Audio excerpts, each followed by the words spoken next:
3, 4, 5, 6, 7, 8, 9, 10 of us. So I don't know where Representative McCray and Representative Crockett might be, and then we do know where Senator Rafferty is. Okay, great. So we will go ahead and get started.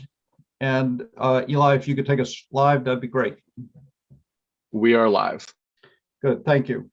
Good morning. My name is Michael Brennan, and I'm the House Chair of the Joint Select Committee, Joint Standing Committee on Educational and Cultural Affairs. I represent District 36, which is part of Portland.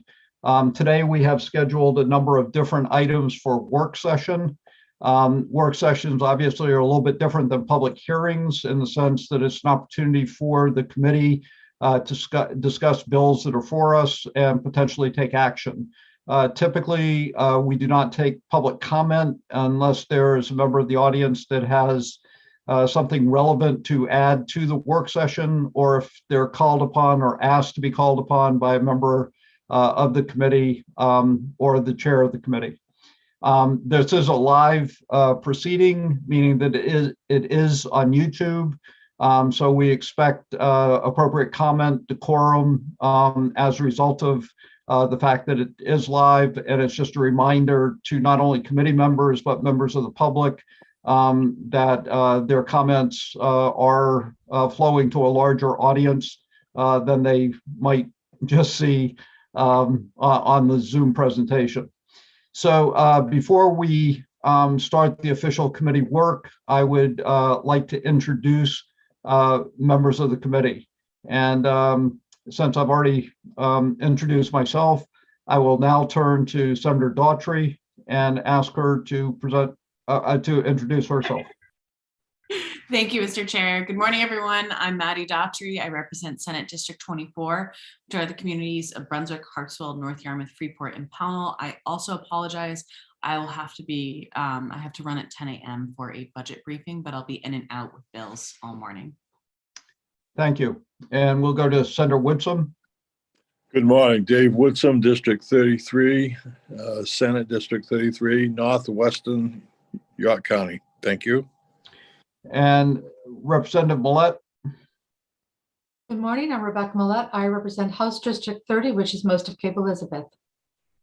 And Representative Stearns.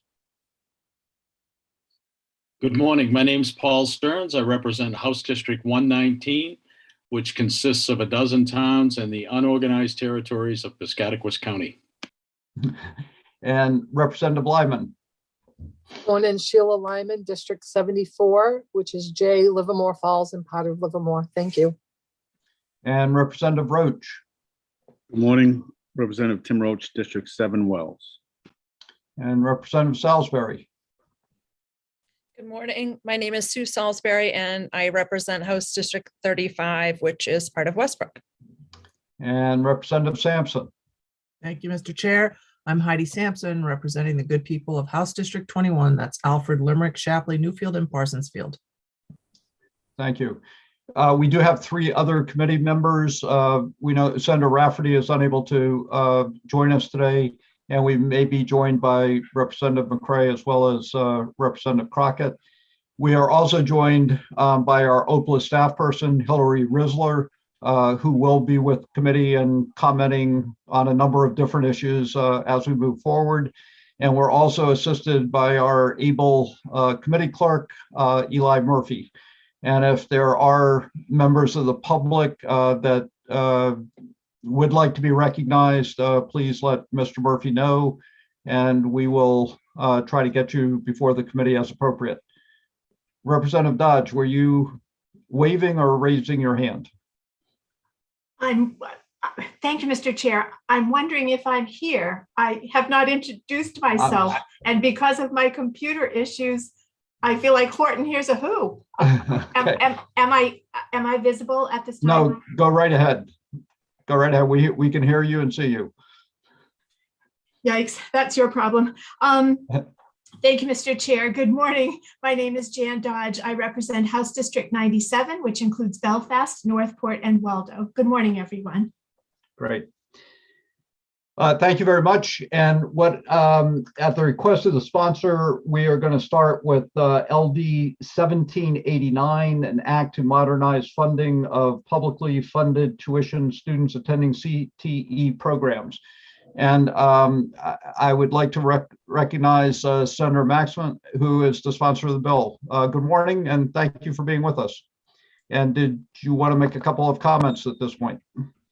Yes, thank you so much, Mr. Chair. I'm asking the committee to kill the bill, so making your day a little bit easier. I do feel disappointed in this one. There's clearly a problem here, and I know that there were a lot of conversations, and I've been working really closely with the academies, and I feel like I feel like this is a loss for the democratic process and figuring out how to support these students who want to go to CTE centers. So, but not a fight we're going to take on today. So asking for ought not to pass. Great. Well, thank you very much. We appreciate your being with us and presenting the bill, and for your comments today. Thank you.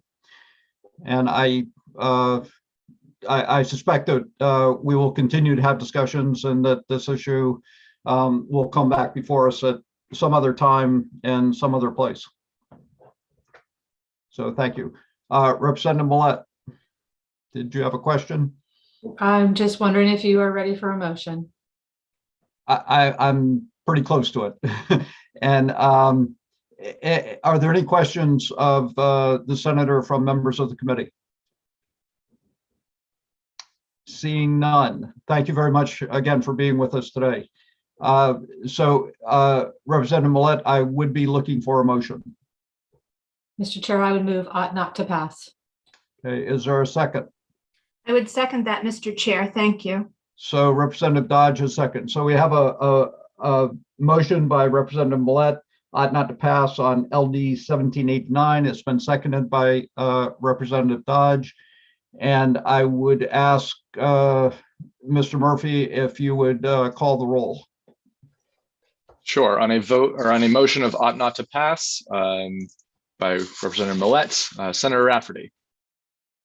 Senator Rafferty is absent. Senator Daughtry. Yay. Senator Daughtry votes yay. Senator Woodsum. Yes. Yes. Senator Woodsum votes yes. Representative Brennan. Yes. Representative Brennan votes yes. Representative Crockett. Representative Crockett is absent. Representative Dodge. Yay. Representative Dodge votes yay. Representative Lyman. Yes.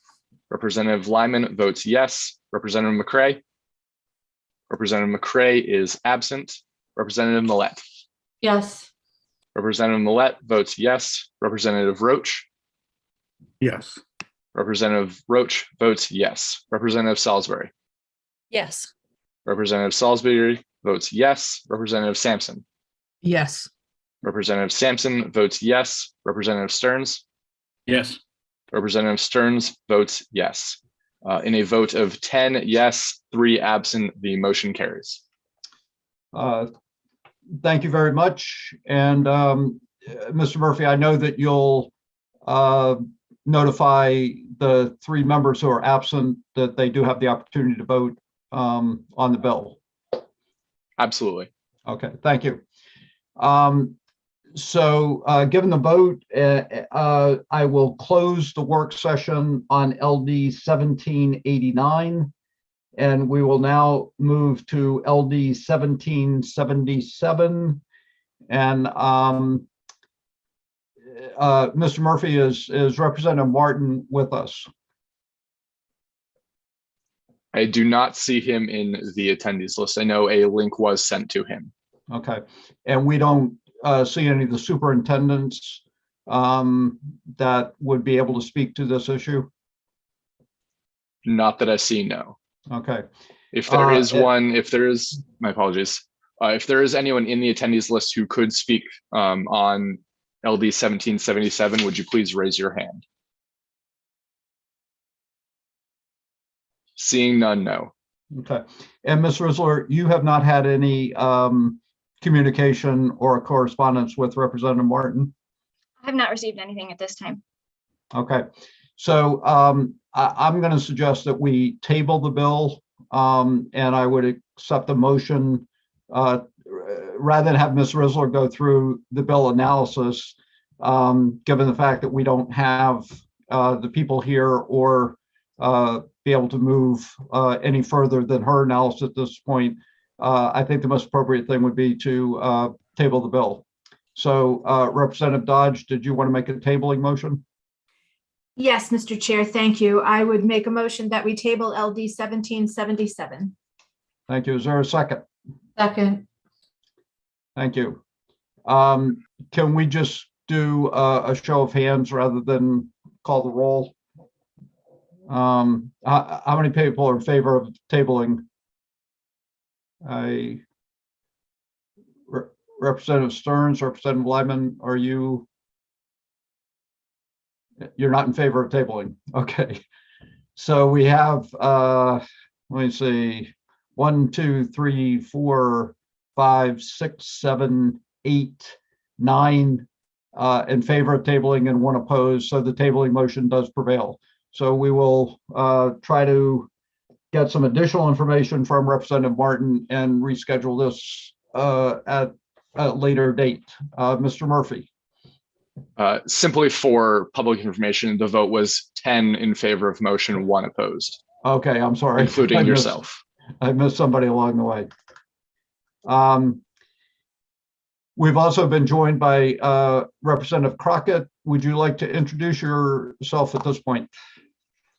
Thank you, Mr. Chair. My apologies for being detained at another meeting.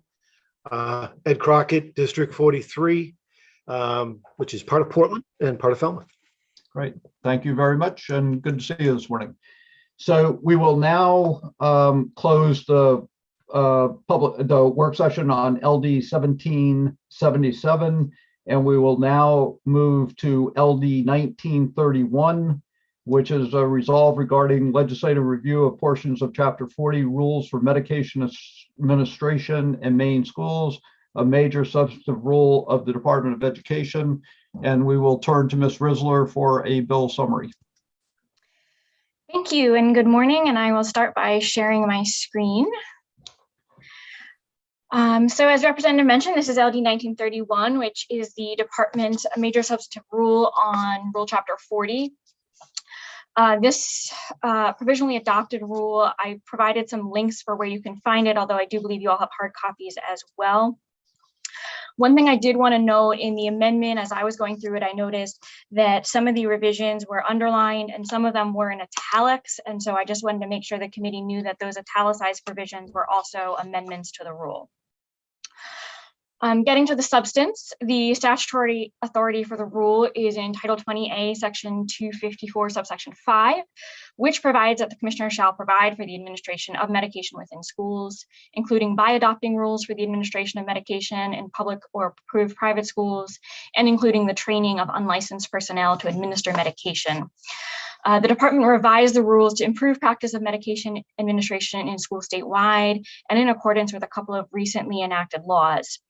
Back in the 127th legislature, the legislature enacted the section in Title 20A, Section 6306 regarding the use of medical marijuana.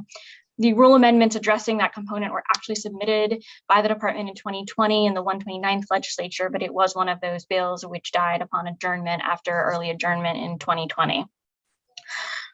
Additionally, the 129th legislature, LD 441, requires the commissioner to adopt rules to authorize students who attend public schools to possess and use a topical sunscreen product while on school property or at a school-sponsored event without a note or prescription from a licensed healthcare professional if the product is regulated by the Federal Food and Drug Administration for over-the-counter use for the purpose of limiting skin damage from ultraviolet radiation. So that is included in the rule. And then just last session, LD 772, governing the possession, prescription, administration, and distribution of naloxone hydrochloride or Narcan in schools was passed. And so this rule addresses that as well. At the public hearing, you heard from proponents of the bill that the rule provides for safety measures in schools for those students who require medication in order to attend school and ensures opportunity for all children, regardless of their need for medication during the school day, to participate in learning within Maine schools. And that both of the bills in the last couple of years that informed the rule were passed to help save lives and keep students in schools safe. You did not hear any testimony in opposition or neither for nor against. I had a brief additional consideration for the committee. As I was going through, I noticed there was a formatting issue on pages 3 to 4. There's 2 subsections 2.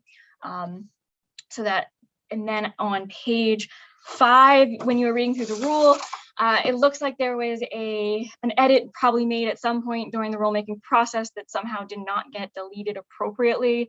And it's this sort of half sentence on the bottom of page 5. I did confirm with the department that this hanging sentence phrase was included in the official provisionally adopted rule. And so I would suggest just a very little amendment to the committee to amend the resolve to note that the department may make all necessary grammatical, formatting, punctuation, and other technical non-substantive editing changes, including but not limited to the removal of that half sentence that I just noted.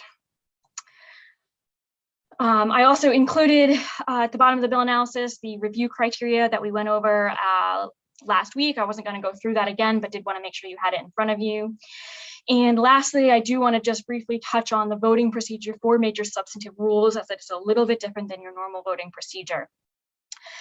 After reviewing the rule, the committee has the following options for voting on the resolve.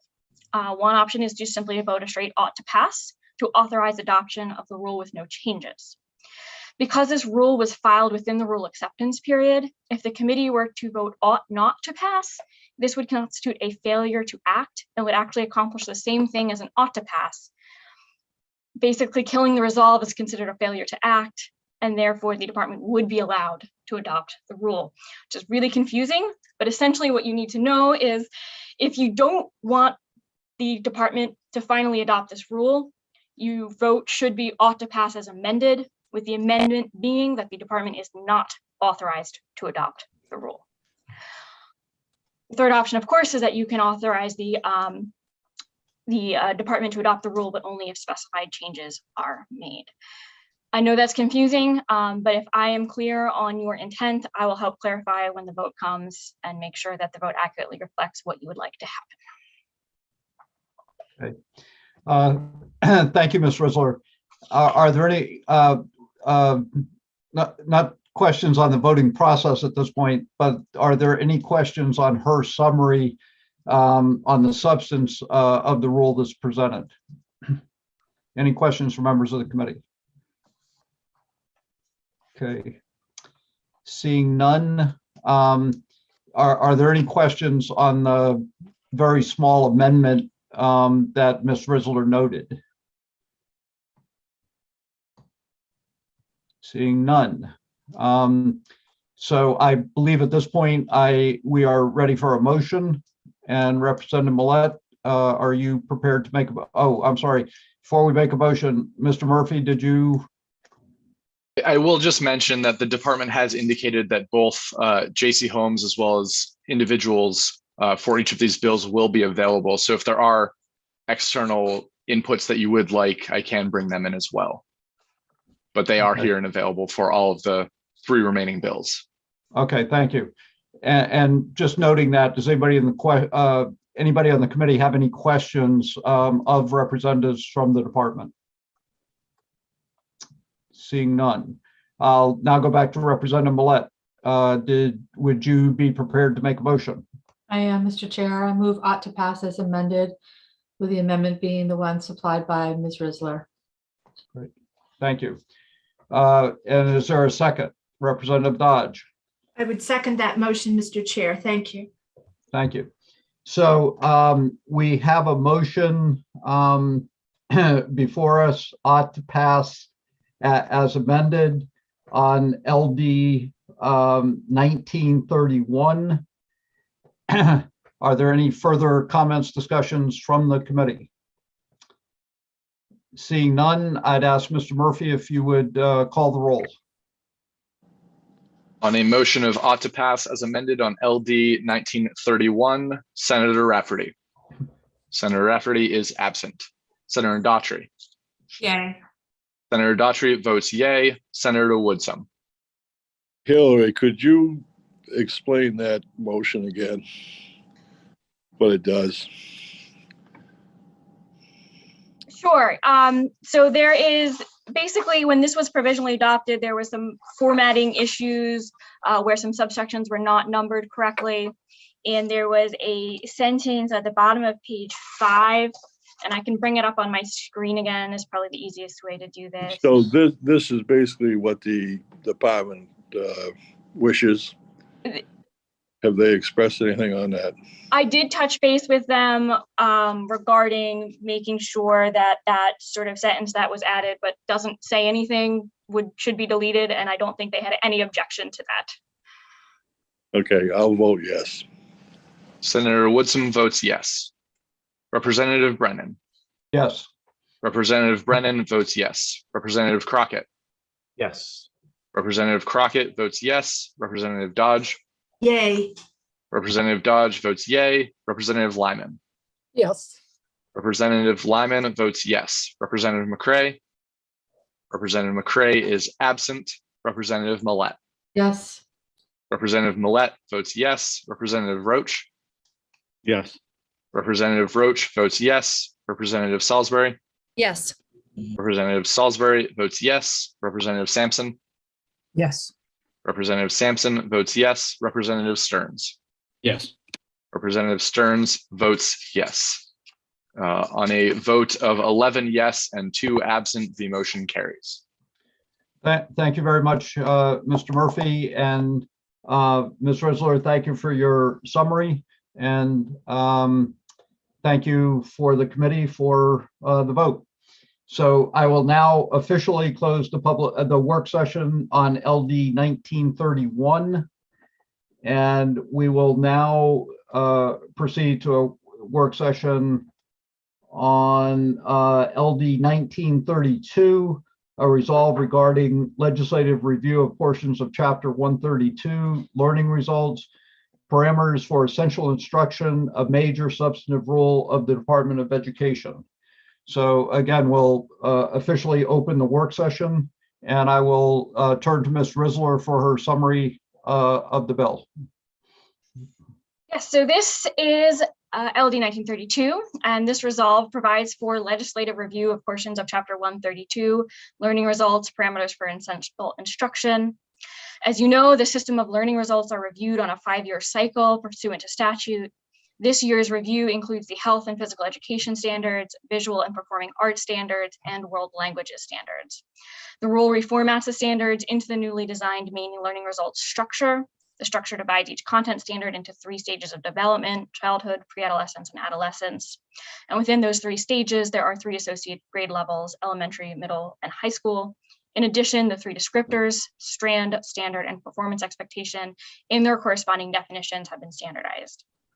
I included links to where the provisionally adopted rule may be found online, as well as the statement of factual and policy basis. Rather than just regurgitating what the department testified at the public hearing, I put a link to their testimony as well. And I know Beth Lambert is available here to dig into some of the changes that were made in the rule, since it is rather large. At the public hearing, the committee heard from proponents of the bill that the revisions proposed are the result of a thorough process with multiple opportunities for stakeholder voice and expertise from department staff, representatives from higher education, district and building administration, and dozens of Maine educators. The committee did not hear from anyone in opposition or neither for nor against at the public hearing. And again, I just sort of went through all the major substantive review criteria, so I will not go through that again, but you do have that for you if you would like to talk about it further. Great. Thank you very much, Ms. Risler. Are there any questions from members of the committee? Yes. Senator Woodsum. Yeah, is there somebody from the department available for a question I have on the health and phys eds? There is, I believe Ms. Lambert, Beth Lambert from the department is available, and she'd probably be best able to answer the question.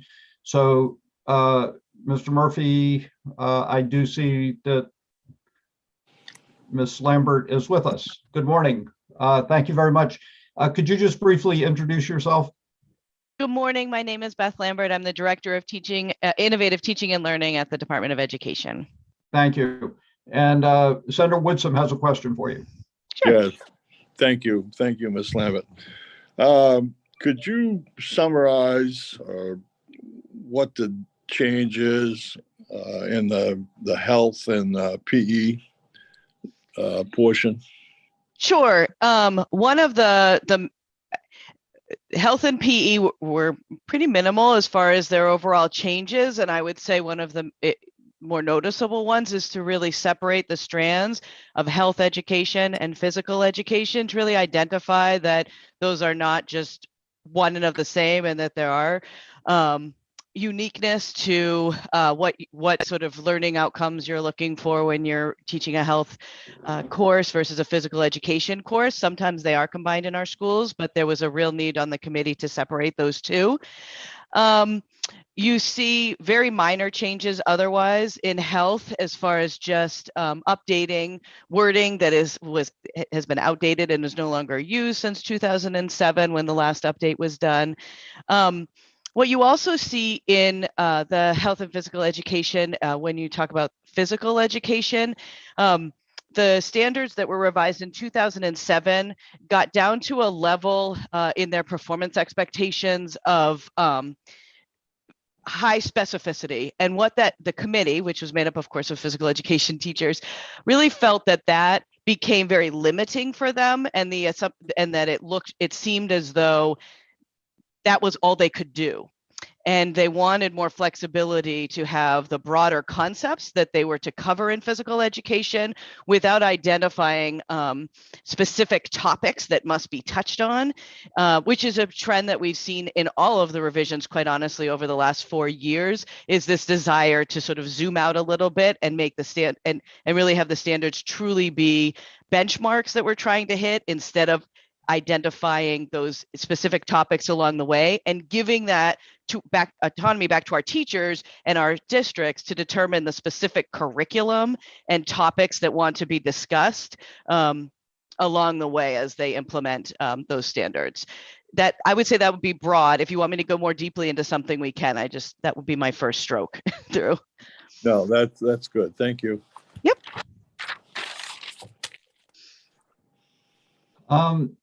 At this point, are there any questions for Ms. Risler or for Ms. Lambert from members of the committee? All right, seeing none. Thank you, Ms. Lambert, for being with us, and we appreciate your comments. So at this point, I would accept the motion on LD 1932. Representative Dodge. Thank you, Mr. Chair. I would move that we vote to pass LD 1932, please. Okay, is there a second to that motion? I second that. And it's been seconded by Representative Salisbury. And I'm assuming, again, Ms. Risler, that there are no amendments to this? That's correct. Unless the committee would like to propose any amendments, a straight ought to pass would pass the rule as it has been provisionally adopted. Okay, great. So that Representative Dodge has made the motion. It's been seconded by Representative Salisbury. Is there any further discussion by members of the committee at this point? Seeing none, I will ask Mr. Murphy to call the roll. On a motion of ought to pass on LD 1932, Senator Rafferty. Senator Rafferty is absent. Senator Daughtry. Senator Daughtry is absent. Senator Woodson. Yes. Senator Woodson votes yes. Representative Brennan. Yes. Representative Brennan votes yes. Representative Crockett. Yes. Representative Crockett votes yes. Representative Dodge. Yay. Representative Dodge votes yay. Representative Lyman. Yes. Representative Lyman votes yes. Representative McCray. Representative McCray is absent. Representative Millett. Yes. Representative Millett votes yes. Representative Roach. Yes. Representative Roach votes yes. Representative Salisbury. Yes. Representative Salisbury votes yes. Representative Sampson. Yes. Representative Sampson votes yes. Representative Stearns. Yes. Representative Stearns votes yes. On a vote of 10 yes, 3 absent, the motion carries. Thank you. So we do have obviously unanimous committee support on the bill. So thank you very much. Thank you, Ms. Risler, and thank you, Ms. Lambert. I will call the public hearing, the work session on LD 1932 to a close. And we will now move to work session and officially open the work session on LD 1935. Resolve regarding legislative review of portions of Chapter 60, new school siting approval portions of Chapter 61, State Board of Education rules for major capital school construction projects and portions of Chapter 125, basic school approval standards, public schools and school administration units, major substantive rules of Department of Education and State Board of Education. So there's clearly a long title to these rules. And I will ask Ms. Risler if she could provide a summary at this point. And I promise not to reread the title. Thank you. But yeah, so this resolve addresses 3 separate rules as Representative just read. We can talk about that component in a little bit. But essentially, these rules have been revised pursuant to Public Law 2021, Chapter 114, which was LD 705 from last session.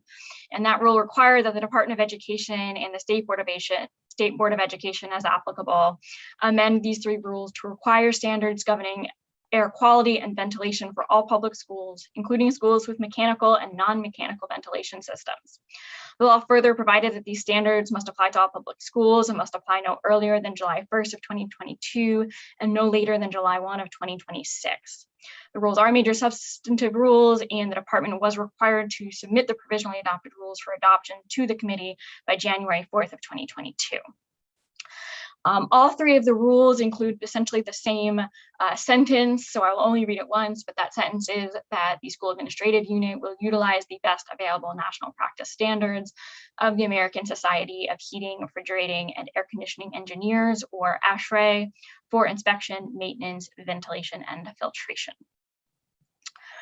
At the public hearing, proponents of the bill testified that LD 705 from last year recognized the need for improved air quality and ventilation in schools, and that the provisionally adopted rule represents an important initiative to respond to the broad and significant statewide issue of the safety of air quality in students' learning environments.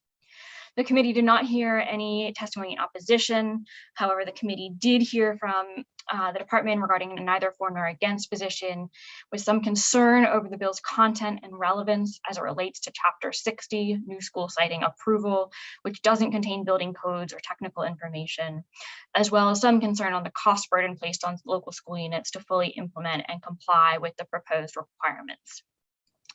So I know that Scott Brown is here for the committee discussion today regarding this consideration of the applicability of the inclusion of the standards in Rule Chapter 60 new school siting approval. And they also submitted a question and answer document that has a little bit more information this morning to you as well. There was also a question during the public hearing about the timeline that was included in LD 705, but which is not included in the provisionally adopted language. And Scott Brown had said that there was some concern about some statutory language. So the statutory language is in Title 20A, Section 6302, subsection 2. And it provides that each school administrative unit shall ensure that the heating, ventilation, and air conditioning system is maintained and operated to provide at least the quantity of outdoor air required by the State Building Standards Code in effect at the time the building permit was issued, or the heating, ventilation, and air conditioning system was installed, whichever is later. And I think this is, in terms of consistency with statutory requirements, this was the concern that the department had regarding adding that timeline. And I think he'll be able to talk a little bit about that further, and I can also talk about ways in which the committee might be able to address that. Last but not least, as you know, when you received this rule, you received a letter from Assistant Attorney General Sarah Forster due to a defect in the procedure of adopting this major substantive rule. So under the Maine Administrative Procedures Act, the APA requires that prior to the adoption of any rule, the agency shall give notice, and if the rule is a major substantive rule, hold a public hearing on the rule. You received that memo that notes the state board decided to proceed with provisional adoption of the rule in order to try to meet that January 4th, 2022 deadline, despite the fact that they did not hold a public hearing as required. Because of that, the rules have not been provisionally adopted in accordance with the APA, and AAG Forster was unable to sign off that they had been provisionally adopted in accordance with the APA because, of course, they had not been.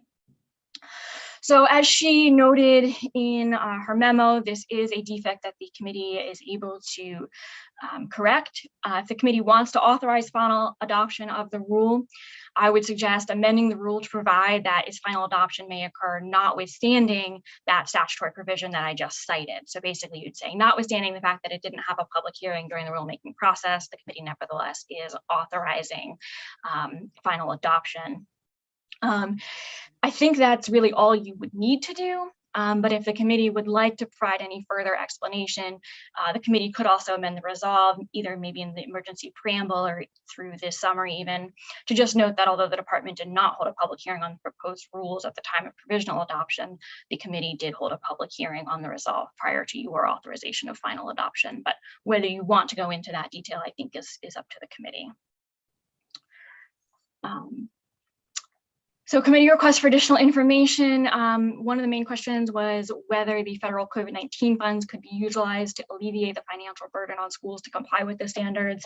I believe the department provided some of that federal fund information in the memo they sent this morning, but I'm sure they can talk about that further as well. So thank you, Ms. Risler. Are there any what I intend to do next is to go to Mr. Brown to comment on the rules. But before we do that, I just wanted, if anybody had any questions of Ms. Risler at this point. All right, seeing none. Mr. Murphy, could you bring Mr. Brown into the meeting and discussion? And we also have Mr. Geiger here from the State Board of Education. So if we could invite both of them to be with us, that would be great. Good morning, Mr. Brown. Good morning, Mr. Geiger. Thank you for being with us today. So, Mr. Brown, did you want to start the discussion where we kind of left off at the public hearing last week? And I'm assuming or hoping that you and Mr. Geiger have had a chance to talk between now and the public hearing. And would you inform the committee about those discussions? Yes, I think Mr. Geiger and I were asked by the committee to speak about the relevance of Chapter 60. We brought that up, or I brought that up in our testimony, the department's testimony. And I just wanted the committee to be aware. The committee included Chapter 60 in the rule, in the approval of 705, and we just wanted to make sure that everyone was aware that 60 is a very specific rule around new school siting. It addresses comprehensive growth plans and things like that around new school siting. It does not address existing schools or has technical building information and things like that. Now, both Mr. Geiger and I believe that there's no harm if the committee chooses to continue as they did, including it in Chapter 60, but we just wanted to make sure that everyone understood the boundaries of Chapter 60. Great. Thank you very much, Mr. Brown. Mr. Geiger, did you want to comment? No, essentially, there's no harm in including it. There's no harm in taking it out. So if it was me, I think I would just include it. Okay, thank you. Yeah. Are there any questions from members of the committee of Mr. Brown or Mr. Geiger?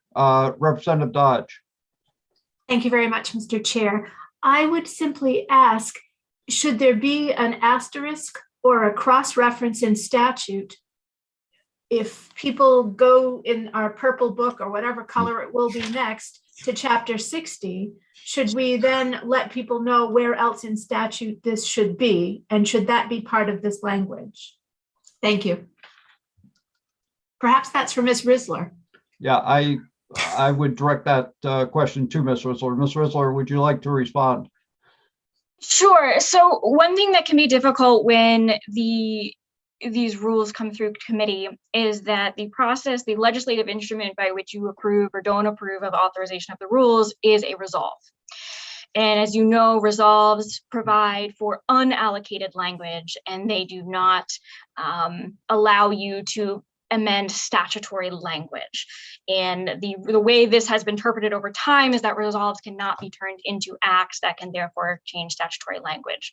So if the committee is considering trying to make any changes in statute, you would not be able to do so through this legislative vehicle. You would need to either use a different bill and have in committee, or talk about getting a joint order to report out a committee bill to amend statute.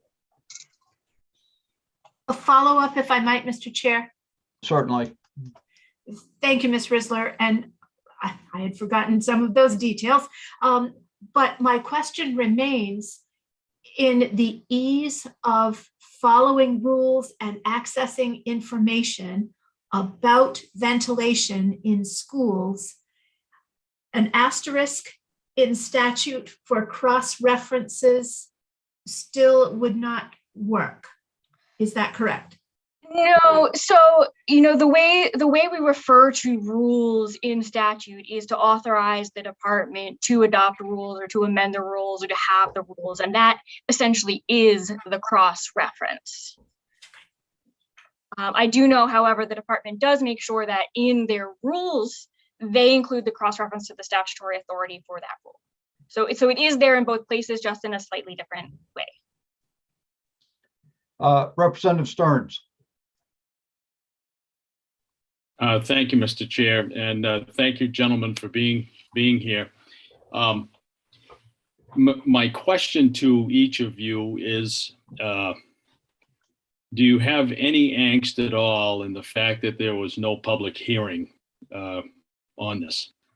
And I back that with the cynical look forward to a high standard of air quality, and there isn't one of us, I don't believe, that we want our faculty and students and school population to be safe.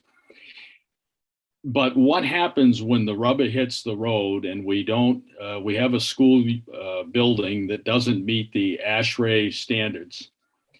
It goes in the headlines of the local newspaper that the school's unsafe because it doesn't meet the new standard.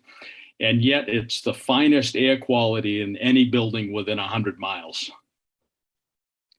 In other words, we have a very antiquated school structure out there. And while we all want the very best,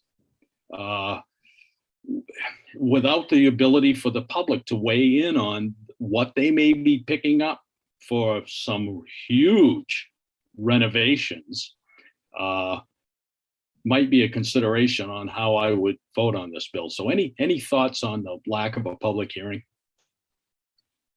I'm going to turn to Scott first, but I think people did have an opportunity to submit something, even though there wasn't a formal public hearing. Am I right, Scott? I wish Ms. Holmes were here.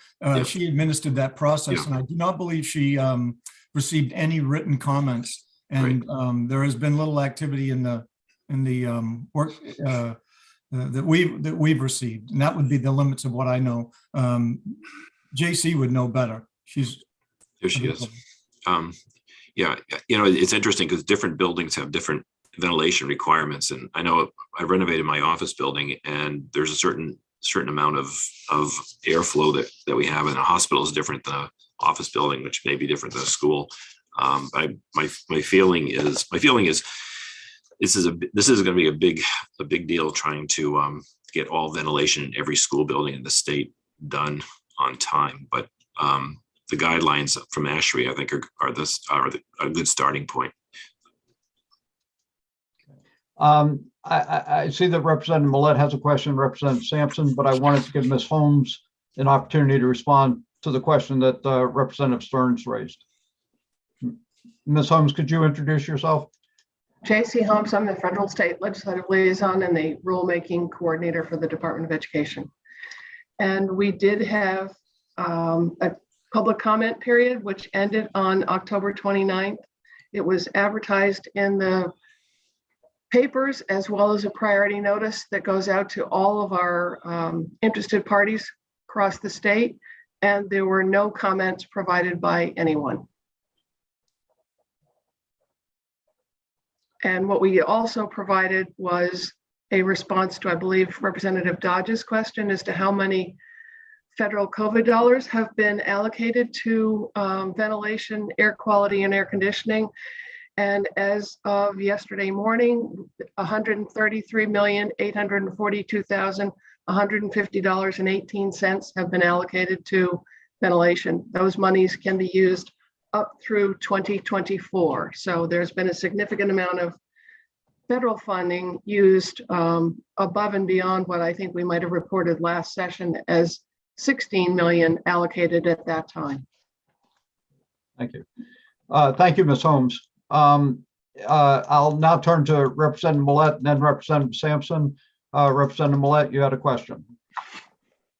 Thank you, Mr. Chair. Not so much a question as a thought I'd like to just share, which in response to Representative Stern saying there's been no public hearing. There was a public hearing on the bill that resulted in the rulemaking process, the major substantive rulemaking process. And then as we just heard from Ms. Holmes, there was a public comment period on the rulemaking process within the department and the board. And then we had another public hearing on the rules as a committee. So I view this process, I think, a little bit differently than Representative Stearns does. And, I'm so encouraged to hear that our schools have been directing the federal funding towards HVAC. I know when we got that initial figure of 16 million, it really, I found it very disappointing. So really great news that our school districts and our school education leaders do understand the importance of healthy air in our schools. We all understand that if kids aren't in the schools, they're not learning. And pandemic aside, we all know that our schools become petri dishes this time of year. And wouldn't it be great if we could actually invest in our schools and healthy air so that they could stay in school, as well as our educators, and actually have a smoother classes from day to day. And then once they are in school, when you have healthier air, they are actually able to pay attention better. So, not to relitigate the original bill that was presented in the last session, but I do believe that this is the right investment for our kids and our educators. And I'm very appreciative of the process that the State Board of Education went through to generate these rules. Thank you, Mr. Chair.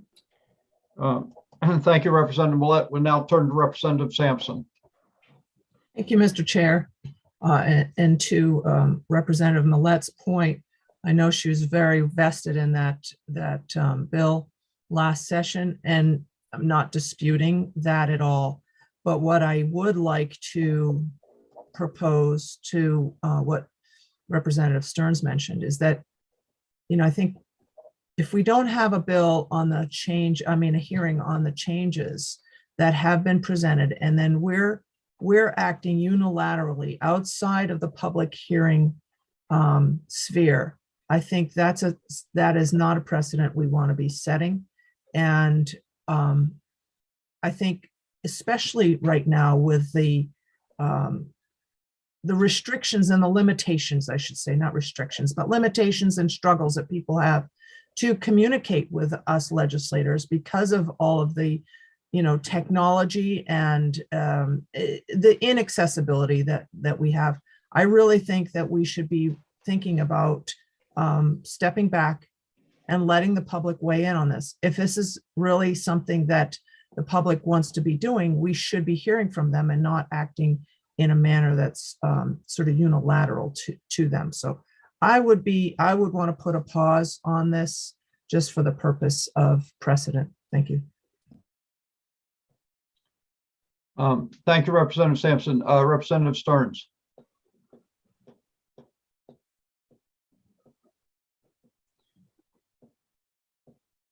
Representative Stearns, you're muted. My apology. In my lay position, I would have never caught that, but I take it pretty seriously when the Assistant Attorney General assigned to the Department of Education points out that in a formal letter, that the hearing process was not followed. I put a pretty good deal of weight into what an attorney of that stature has to say about it. So it's not a personal viewpoint. I'm just bringing that letter to the full attention of the committee. Thank you. So, Ms. Whistler, my question relative to Representative Sampson and Representative Stearns, there's no remedial action that the committee can take at this point, right? I mean, we can't go back and recreate the public hearing and hold a public hearing in context of the rules, and we've already held a public hearing on the rules as presented to us. So, I understand the fact that the public hearing wasn't held, but there's not a remedial step that we can take at this point. Is that correct? That's correct. At this point, the rules have been provisionally adopted and submitted to this legislature for review. Okay, thank you. Representative Dodge.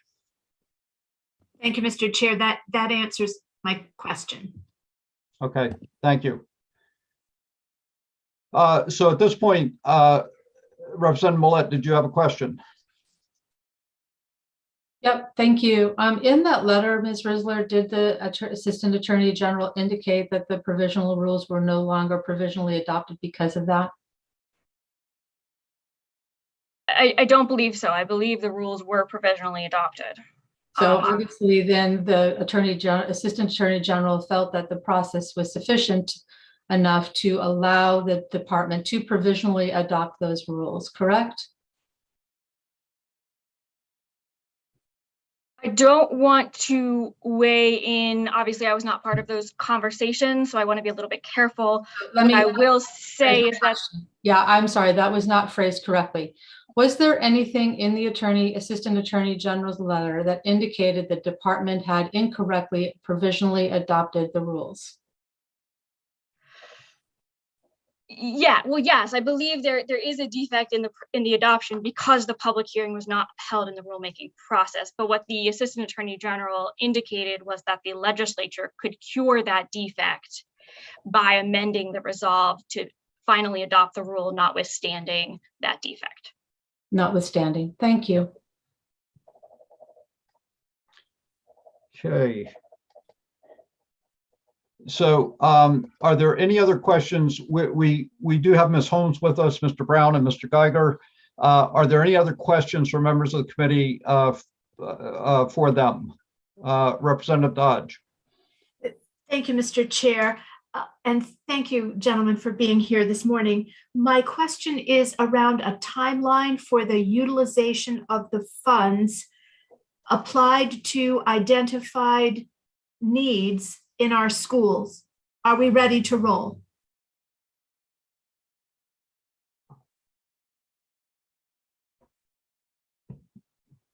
I don't know. Yes.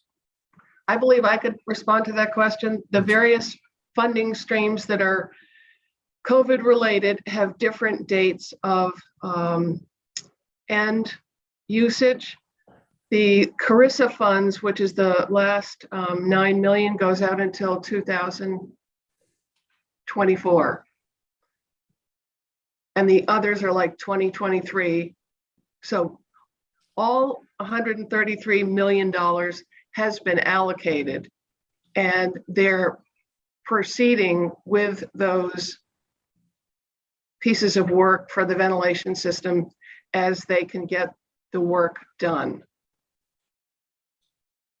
A follow-up, if I may, Mr. Chair.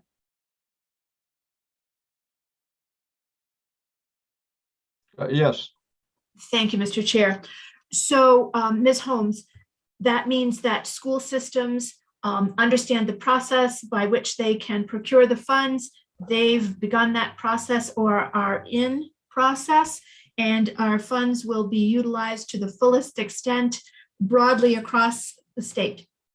That is the intent. In fact, the dollar value has changed, as Representative Millette said, dramatically since last spring. We certainly have found that many school administrative units have asked to reopen their applications on more than one occasion to either do ventilation systems or replace windows or anything else that they could do to deal with air quality.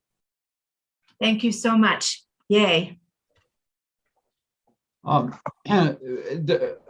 have a question either for Ms. Holmes, Mr. Brown. A year ago, I believe, I'm almost certain it was a year ago, we replenished the revolving repair and loan fund by $40 million. Are those funds also available to make these type of ventilation adjustments?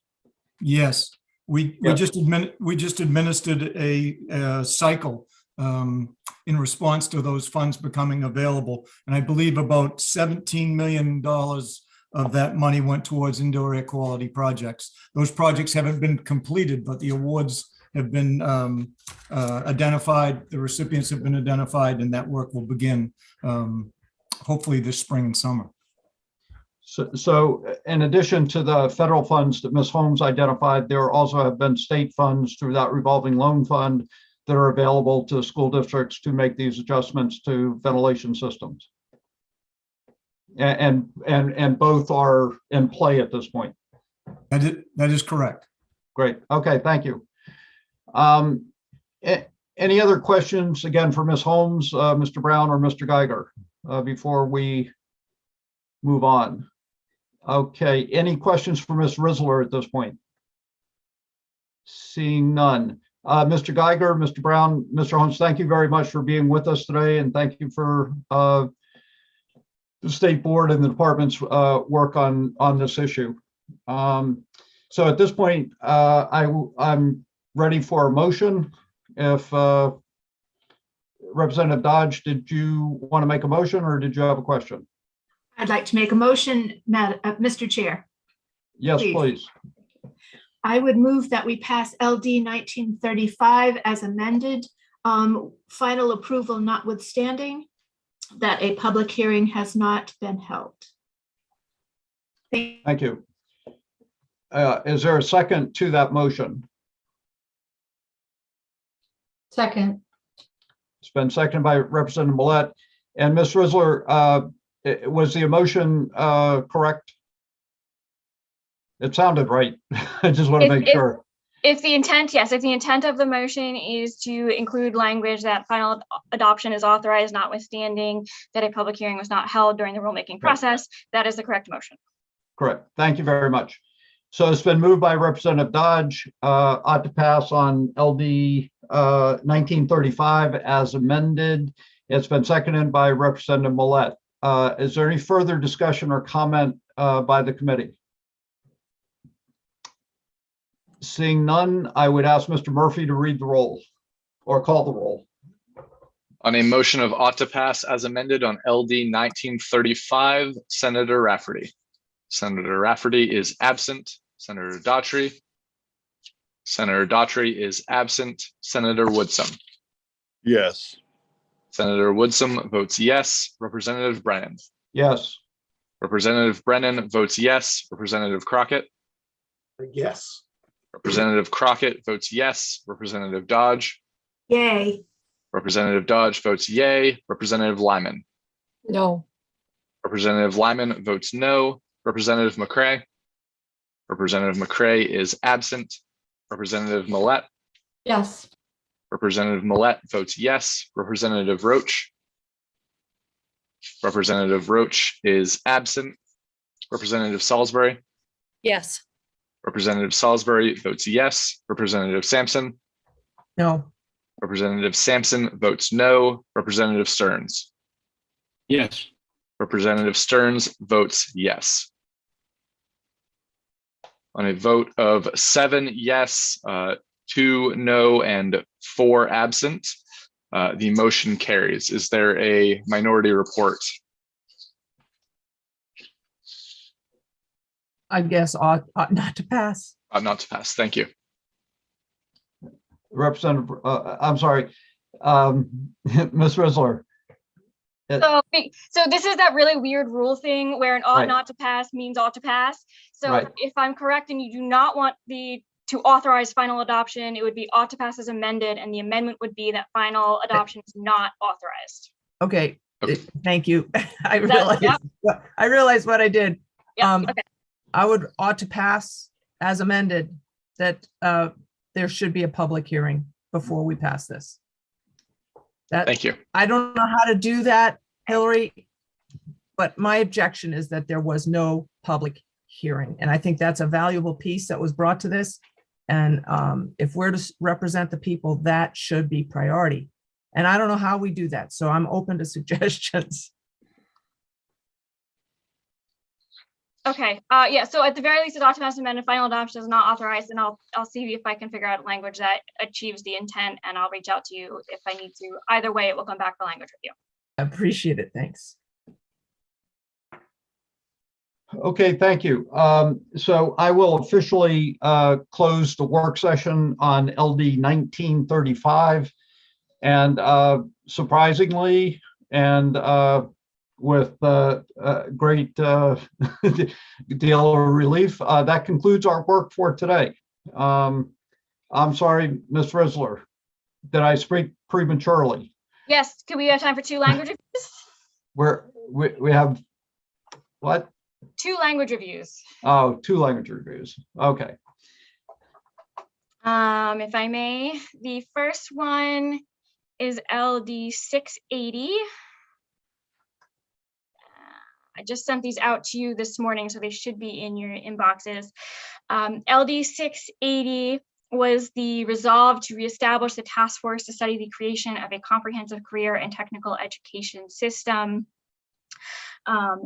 This changed there were 2 minor amendments to the bill. The first was that rather than it being one of the task force members being an administrator at a community college, it would be an administrator at the main community college system.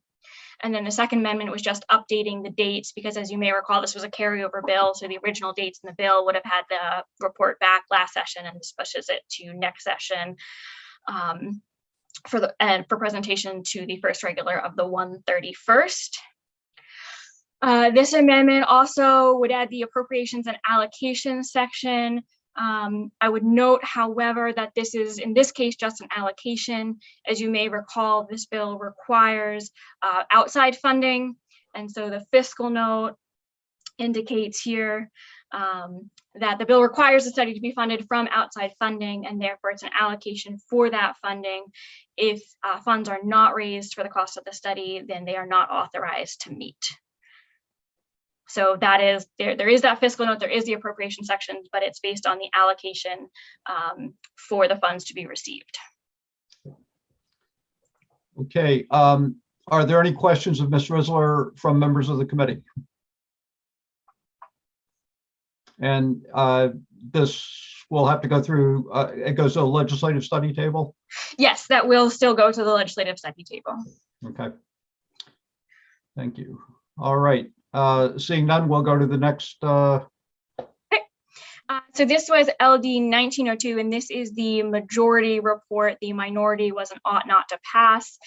This is the resolve to establish a pilot program to encourage climate education in Maine public schools.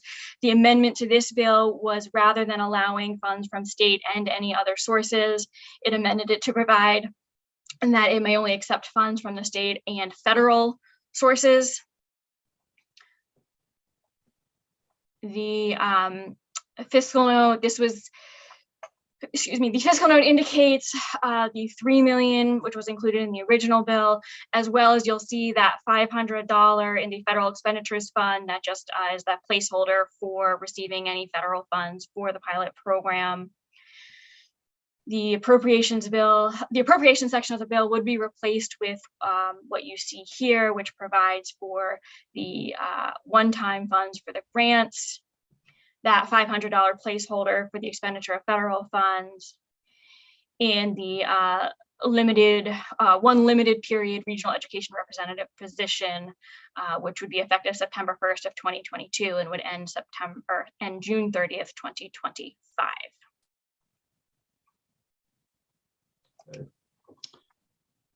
All right, Representative Dodge, did you have a question? Yes, thank you, Mr. Chair.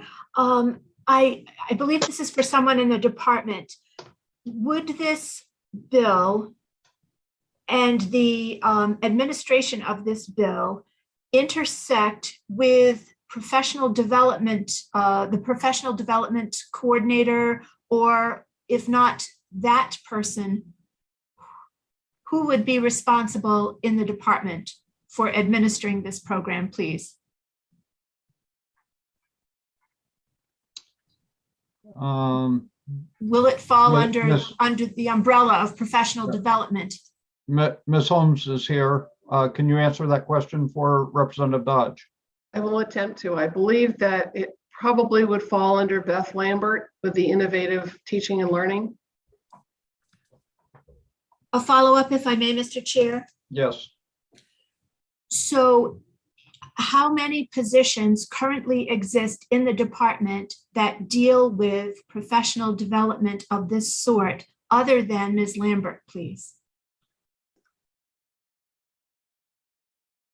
There are multiple people across the floor that are providing professional development to educators in the field. I don't have an exact number. I would have to get back to you on that. Okay, thank you. The reason for my question is, will there then be one dedicated person who will be full-time? Will this be an FTE on line N410 for this particular bill, please? Thank you.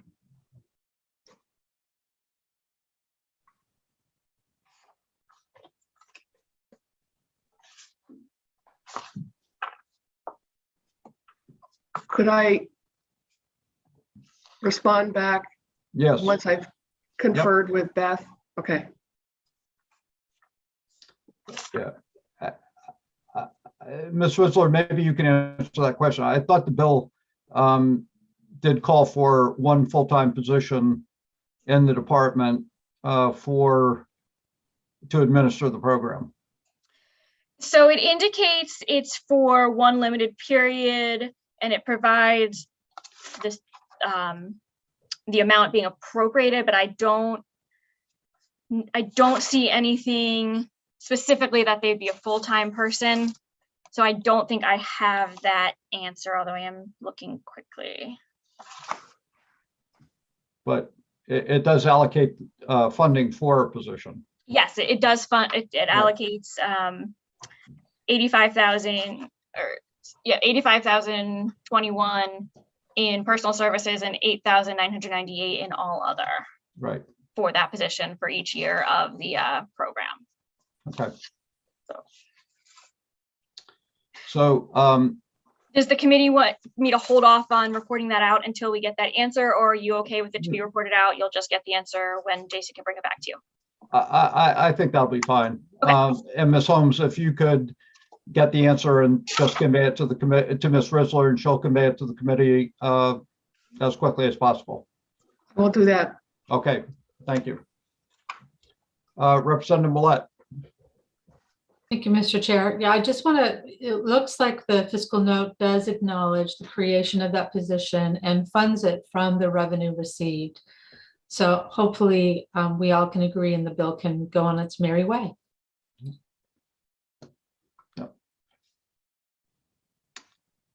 Any other questions of Ms. Risler? Okay, so we've completed the language review. Yes. Okay, so although now, you should anticipate most days going on from here on out, we may have language review. okay. Then is it correct for me to say that we have completed our work for today? Thank you. Yeah. So Ms. Whistler, very quickly, could you Mr. Murphy? I'm simply just going to request that Representative Crockett stay by after we have a vote at least to do. Thank you. So he has detention. Okay. So Ms. Risler, could you briefly summarize Thursday for us? Sure, we have a revision for Thursday. We had anticipated work session on LD 1632, which is the bill on the Governor Baxter School for the Deaf and Maine Educational Center for the Deaf and Hard of Hearing. As you know, there was an amendment proposed at the public hearing on that bill, and there are some additional discussions, conversations going on to clarify some of the elements of that proposed amendment and exactly how that will work. And based on that, we're going to postpone that public hearing to give the department and give the Governor Baxter School for the Deaf some time to clarify a number of elements of that amendment and bring that back to you in a little bit cleaner form. Because of that, looks like we will have 2 work sessions on Thursday. We're going to have LD 1924, which is the Act to Expand Access to Justice in Rural Maine through Legal Education, as well as the work session on LD 1933, which is the department's major substantive rule on Chapter 115. Okay. So, and at this point, I know there have been at least 2 committee members that have submitted questions to you or issues to you on 115. And those have been conveyed to the department for their response on Thursday. Yes, the department has all the questions that I have received so far. They're working on compiling all of those into a question and answer document. I anticipate that that will be a pretty lengthy work session and conversation to address the questions that have been received. Okay, so I would just encourage anybody else at this point, if you do have questions on 115, to facilitate, obviously it's probably that work session on that major substantive rule is probably going to take us a little bit of time. And in order to move through it a little bit more quickly, if you do have questions, comments, if you can get those to Ms. Risler, who can get those to the department, that will facilitate the discussion on Thursday. Representative Millette. Thank you, Mr. Chair. I just would like to use this opportunity to get some clarity. Whose rules are these? Are these the board's rules or the department's rules? Because I was under the impression after the public hearing that questions should be directed to the board, but then I just heard Ms. Risler say that the questions have been sent to the department, and I had addressed all of my questions to the board. So I'm so confused. So they are officially state board's rule, though I knew that JC Holmes is still the rule-making liaison for all of that. I'm sure JC can add to that if you want, but we are making sure that all the questions get to everybody they need to get to. All right.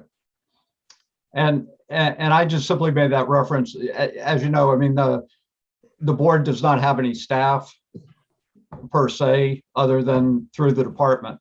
So in order to make sure that it gets to the board and gets to the department, that's why the best is send them to Ms. Risler. We'll make sure they get to both the board and to the department. But Ms. Holmes, did you want to add to that?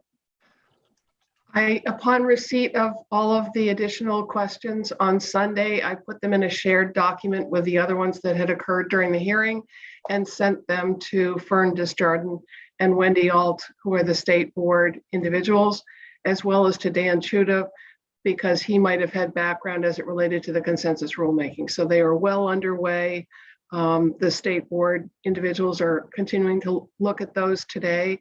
I anticipate I'm going to try and get those out to you by Wednesday afternoon so people can have had a chance to review those responses before the work session on Thursday. Great, thank you. We appreciate that. All right, any other comments about Thursday? Okay, and Representative Stearns and Representative Woodson and I met this morning to try to schedule out the next couple weeks. And Ms. Risler and or Mr. Murphy will have a schedule to you for next week. And then the following week is a little bit more tentative just because we don't know when we'll be in session yet. But just to alert people on the committee, we may have to work 4 days. We're thinking about possibly working on Monday, Tuesday, and depending on what session is, as well as that Thursday. So, but if the world all works out right and things fall into place fairly well, we may be almost done with our work, most of our work by the 4th of March. Leadership has asked us to have all bills reported out by the 11th. We still anticipate continued discussions about CDS. We'll see how much progress we make on 115 tomorrow. And then we still have a number of report backs from the department. So we may have to ask the presiding officers to meet into March, but at least the bills that we have in our possession, carry over public hearings, and the work session, our goal is to try to get done by March 4th. Okay. Representative Stearns, did you have anything to add at this point? Okay. Representative Dodge. Thank you, Mr. Chair. Just clarification, we have session in Augusta tomorrow, and I believe you meant Thursday, the 17th. Is that correct? Correct. Thank you. Yep. And then the following week, we're also in session on Wednesday. What we're uncertain about is the beginning of March. We don't have the March schedule yet. So we don't know if we'll be in on Wednesday or some other day in March. Okay. All right. Before we sign off, there will be a Democratic caucus immediately following the conclusion of our work here today. I want to thank all of you for being here and for the work. Thank you, Ms. Risler, Mr. Murphy, and Ms. Holmes for being with us. And I look forward to seeing everybody tomorrow. Okay, take care. Bye.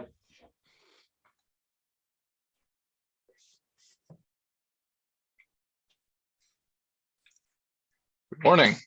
Good morning, Eli. So I think the only bill that you missed was the first one that we did pretty quickly. 1789. Yes. Yep. Senator Maxman has asked to kill the bill. So there was a, for all present, there was a unanimous ought not to pass. As it is right now, I think it was 10 votes ought not to pass and then 3 were absent. You might as well make me the 11th. Wonderful. Thank you. My pleasure. I believe that is all I need. All right. Hey, hopefully, I don't know if you're around tomorrow, but hopefully get to see you tomorrow. Perfect. I'll be here. Bye, bud.